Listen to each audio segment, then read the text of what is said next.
Saya memang suka make up sejak beberapa tahun setelah tamat SMA. Karena saya bukan dari keluarga yang berada, saya nyicil-nyicil beli beberapa perlengkapan make up yang harganya terjangkau. Entah kenapa saya itu sangat suka banget make upin orang-orang. Apalagi orang-orang yang istilahnya tidak punya begitu banyak dana, tapi kepengen tampil cantik, tampil beda sekali waktu. Kadang-kadang ucapan terima kasih, tawa semeringah dari mereka entah kenapa jadi kebahagiaan tersendiri untuk saya. Setelah beberapa tahun belajar make up, akhirnya ada salah seorang teman yang memperkenalkan saya dengan seseorang yang cukup cantik. Si Mbak ini kita sebut saja namanya Mbak Gusti. Mbak Gusti kerja di salah satu hotel internasional yang ada di kota besar, dan di sana dia butuh beberapa orang asisten buat make up fashion dan beberapa hal lainnya. Saya diajak teman saya untuk kerja sama Mbak Gusti. Mbak Gusti ini orangnya cantik sekali. Saya pikir beliau blasteran Indonesia dan entah dari manalah, tapi ternyata Mbak Gusti ini orang Indonesia asli. Rambutnya hitam, ikal, tubuhnya langsing, dan tidak ada yang salah dengan itu semua. Mbak Gusti adalah wanita yang sempurna menurut pandangan mata saya. Mbak Gusti akhirnya menerima saya untuk menjadi salah satu make up stylistnya, bisa dikatakan seperti itu. Mbak Gusti selalu mengajak saya di dalam setiap kesempatan kerjanya. Mbak Gusti juga orangnya baik, ramah, walau memang awal-awal pertama kerja dulu, beliau ini judes, jutek, dan kata-katanya kadang-kadang nyelekit dan kasar. Saya juga sering diajak ke rumahnya untuk kenalan sama orang tuanya yang ternyata sudah sepuh, sakit-sakitan, dan mohon maaf sudah lumpuh. Dan mohon maaf lagi ya, ada juga anaknya Mbak Gusti yang berkebutuhan khusus. Di rumah Mbak Gusti ini ada 2 orang yang kerja di sana. 1 orang buat ngurusin ibunya dan 1 orang buat ngurusin anaknya. Gak kebayang pengeluaran Mbak Gusti 1 bulan berapa, belum lagi stylist-stylist yang dia bawa untuk bekerja. Beberapa bulan setelah kenyamanan, setelah saya tahu sedikit banyak tentang kehidupannya, Mbak Gusti mengajak saya ke satu tempat. Waktu kami makan malam, sebenarnya makan sahur ya, bukan makan malam, karena makannya itu jam 2 dini hari. Mbak Gusti mengobrol sama saya. "Mariam, kamu punya kenalan gak?" "Kenalan apa, Mbak?" "Saya mah kan baru di sini, saya orang kampung." "Nah, justru itu kamu dari kampung. Kamu punya kenalan gak orang pintar?" Saya kaget. "Maksud Mbak orang pintar itu kayak apa? Mbak kehilangan uang?" tanya saya seperti itu. Mbak Gusti diam saja. Matanya yang belok dengan bulu mata yang lentik itu nampak mengerjap beberapa kali. Dia terlihat menyelesaikan makannya terburu-buru, lalu mengajak saya pulang ke apartemennya. Di apartemennya cuma kami berdua saja yang tinggal. Stylist-stylist yang biasa menemani Mbak Gusti cuma stylist panggilan saja. Tapi kalau untuk make up, dia memang butuh. Kadang-kadang sehari perlu touch up 2 hingga 5 kali. Apalagi kalau ada banyak acara. Saya tidak begitu kepengen menjelaskan lebih lanjut pekerjaan Mbak Gusti. Jadi biarlah saya menceritakannya secara garis besarnya saja. Nah, di apartemen yang tidak begitu besar ini, setelah Mbak Gusti mengganti gaunnya, Mbak Gusti bilang sama saya, melanjutkan obrolannya yang terjeda. "Kamu punya nggak kenalan orang pintar yang bisa pasang susuk?" Pasang susuk? Memangnya Mbak Gusti mau pasang susuk? Saat itu Mbak Gusti mengangguk mantap. Saya menghela nafas merasa kasihan, tapi merasa tidak mengerti juga atas jalan pikiran Mbak Gusti. Mbak Gusti mulai cerita sama saya. 1 tahun belakangan ini pekerjaan Mbak Gusti mulai sepi. Dia butuh pasang susuk untuk menarik para klien-kliennya agar uang yang ia dapatkan lebih banyak. Saya maklum, mungkin Mbak Gusti pengen kerja keras lebih banyak. Tapi di satu sisi yang namanya susuk itu saya pikir bukanlah satu hal yang baik. Saya tidak langsung mengiyakan walaupun memang di kampung ada begitu banyak orang-orang pintar yang mungkin bisa saja membantu Mbak Gusti. Mariam, kamu kenapa diem aja? Ayo jawab. Urgent banget nih, saya butuh kerjaan yang lebih banyak. Ibu saya mau operasi, anak saya juga butuh biaya banyak buat berobat. Coba Mbak Gusti tanya sama teman-teman Mbak Gusti aja, nanti saya temenin, ucap saya keceplosan. Tetap saja sama, walaupun tidak mengenalkan Mbak Gusti ke orang pintar, tapi saya bilang mau menemaninya. Saya rasa dosa saya sama saja, tapi saya sudah terlanjur keceplosan dan Mbak Gusti girang banget.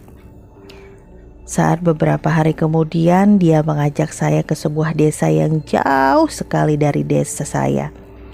Di situ tidak tahu ritual apa dan sebesar apa uang yang sudah diberikan Mbak Gusti kepada orang pintar itu.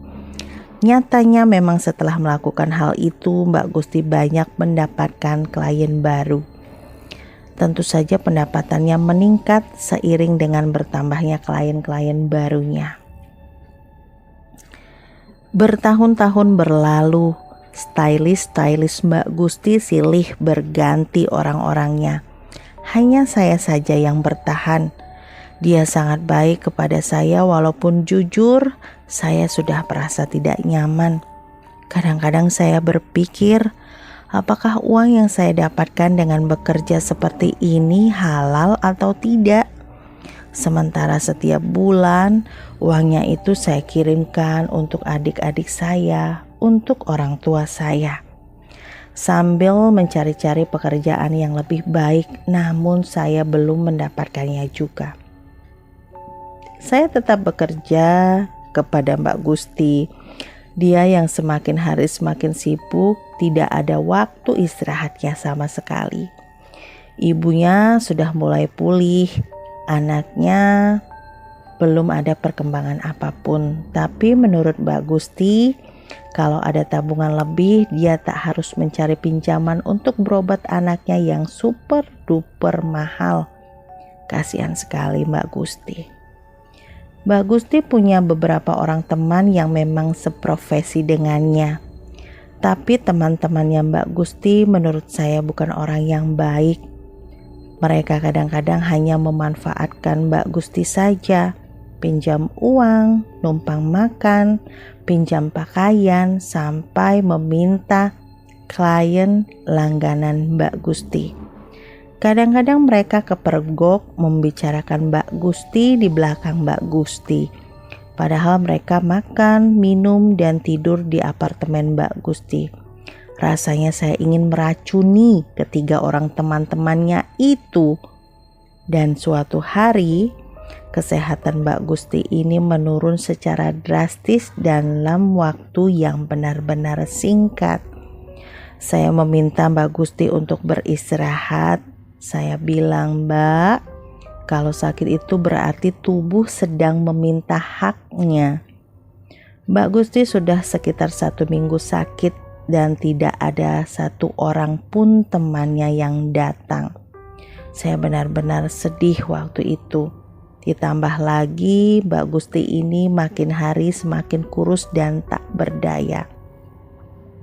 Pipinya tirus, matanya celong ke dalam, dan rambut-rambutnya juga banyak yang rontok. Saya sudah merasa tidak enak hati. Saya bilang, Mbak, kita belajar sholat yuk." Di situ entah kenapa Mbak Gusti mau dan saya benar-benar sedih. Kesehatannya semakin hari semakin memburuk. Saat saya bilang apakah kita pulang ke rumah ibu saja, Mbak Gusti bilang kalau dia tidak mau kalau orang tua dan anaknya tahu kalau Mbak Gusti sedang sakit-sakitan. Di situ saya merasa nelangsa, merasa bersedih. Mbak Gusti bergantung sekali sama saya karena tidak ada seorang temannya yang mau datang.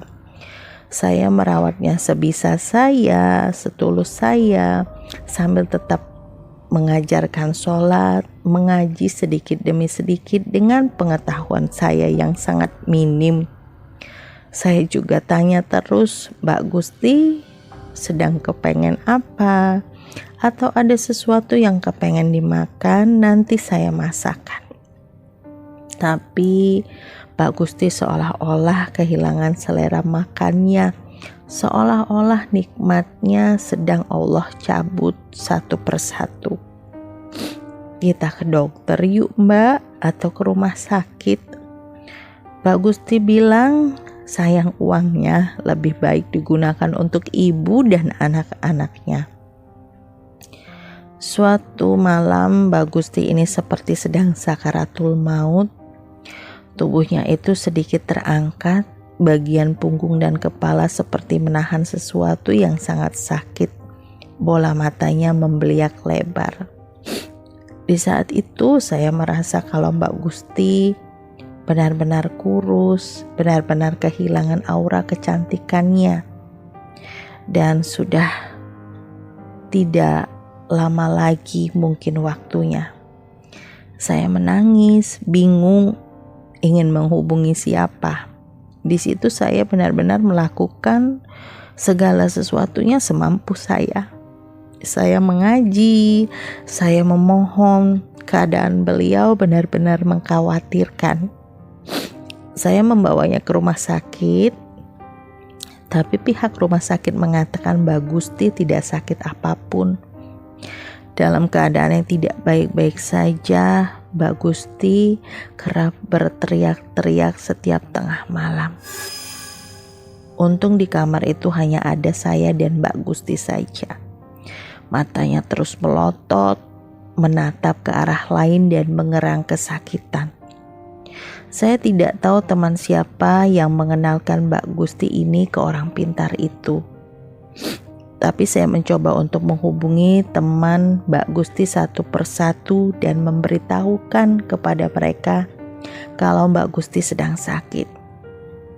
Tapi tidak ada satu orang pun yang datang ke rumah sakit sampai akhirnya Mbak Gusti meregang nyawa.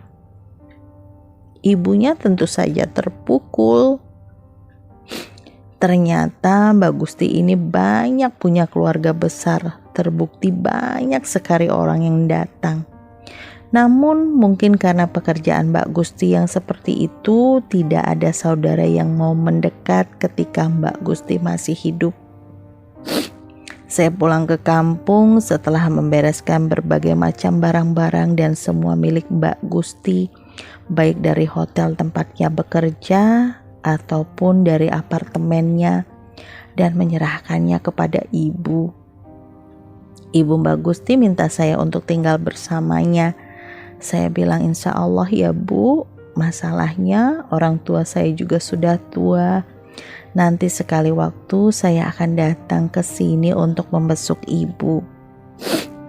Beberapa hari pulang ke rumah di desa, saya memimpikan Mbak Gusti. Bukan yang sedang sakaratul maut, tapi sedang meminta tolong. Dan suaranya itu benar-benar terdengar jelas di telinga saya. Malam itu ketika saya ingin tidur setelah sholat isya, ranjang besi terasa berguncang-guncang. "Maryam, Maryam, sakit sekali Maryam, tolong saya Maryam." Teriakan-teriakan memekakkan telinga. Berhari-hari saya tidak bisa tidur. Ibu saya menanyakan kenapa saya begitu pucat dan tidak bersemangat. Saya ceritakan kepada ibu saya punya seorang teman yang sudah meninggal dunia, tapi saya seringkali memimpikannya setiap malam. Mimpi yang seperti apa, Nak? Tanya ibu. Dia selalu saja minta tolong, Bu. Saya mendengar suara kecutan cambuk, teriakan minta tolong dan tangisan. Saya juga melihat tubuhnya seputih tengkorak. Saya tidak bisa melakukan apa-apa, ucap saya menangis. Ibu saya menghela nafas, meminta saya untuk mengirimkan doa sesering mungkin. Saya menurutinya, walaupun mimpi itu masih kerap datang dan menghantui. Kadang ketika saya memejamkan mata, di sebelah saya seperti ada kelebatan Mbak Gusti yang sedang sakaratul maut. Ibu berkata, ambil semua cerita itu sebagai pembelajaran. Jangan jadi manusia bodoh dengan meniru perilakunya. Setiap tahun menjelang Lebaran, saya pasti akan pergi ke kota besar itu untuk mengunjungi orang tua dan anak Mbak Gusti yang alhamdulillah semakin hari semakin sehat. Memang ada cukup tabungan yang diserahkan sebelum Mbak Gusti meninggal dunia kepada ibunya. Satu sama lain saling ketergantungan. Orang tua yang kerap sakit-sakitan dan anak yang berkebutuhan khusus dan masih membutuhkan kasih sayang ibunya. Saya tidak bisa membantu lebih, hanya bisa mendoakan yang terbaik dan menjenguk mereka setiap tahunnya.